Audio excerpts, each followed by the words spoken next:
Pope Jeep na ginamit noong papal visit sa Pilipinas ni Pope Francis noong 2015. Inilibot naman daw yan sa ilang mga simbahan dyan yan sa lungsod ng Maynila. RH29, Boy Gonzales. Boy! Sister Ella, kabilang sa mga pinunta nito ngayong umaga, itong Basilica Menor at Pambansang Gambana ng Jesus Nazareno dito sa simbahan ng Quiapo. Ang sasakyan ay na jeepney style, natatak Pinoy na nagpapakita rin sa kababaang loob ng Santo Papa.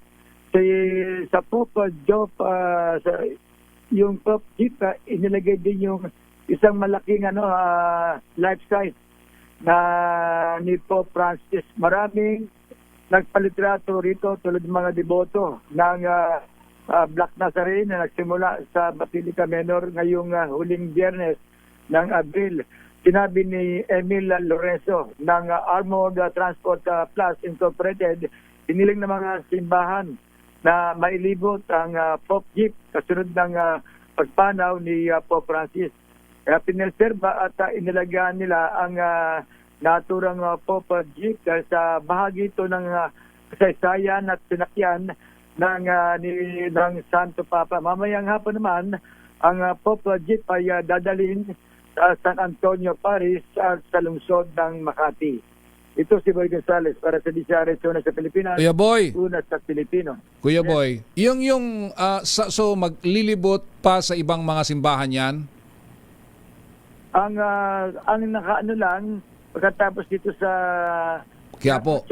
dadalhin, mamayang hapon naman sa San Antonio Paris sa lungsod ng Makati.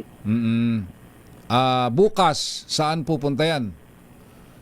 Bukas, walang binigay na schedule. Itong pamunuan ng simbahan ng Quiapo. Malalaman din natin yan, baka bukas iikot din itong naturang Pope Jeep at pinreserve kasi nila ito yung ginamit noong 2015 na yan ba yung gawa ng yung locally manufactured? Oo. Gawa ng Saraw?